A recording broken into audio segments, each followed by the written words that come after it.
We're living at a really interesting time in history. And I believe that many of us are here now on this planet at this time to really bring back some of the wisdom and knowledge that our ancestors had. Over the last 30 years, I've been guided to work with certain individuals, and other individuals have been guided to contact me.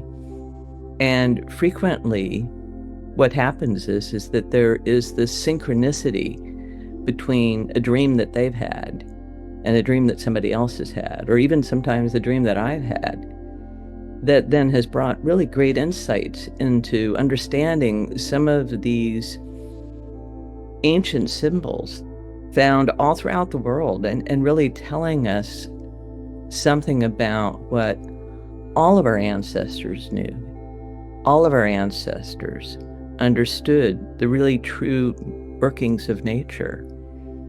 And for the past thousands of years, that knowledge has been increasingly forgotten and even actively suppressed.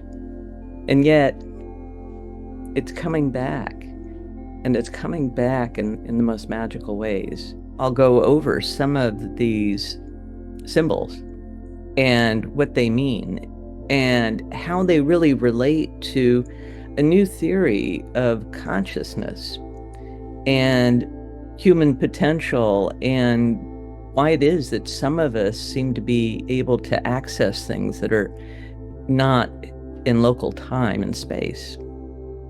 So this is really the coming together of different threads within my career, where I was really trying to understand universal truths from the ancient wisdom traditions, while trying to understand intuition and parapsychological matters.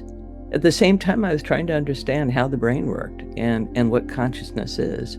And all of these things have come together in a really remarkable way. So you'll be seeing some of these puzzle pieces that for me enabled me to really understand how, for example, the two different energies, whether you call it the Ida and the Pingala, or the solar and the lunar energies, how they work together and what they have to do with things like Kundalini activation, and what some of the ways in which we might be experiencing this energy as it's shifting, some of the ways in which you might be experiencing it.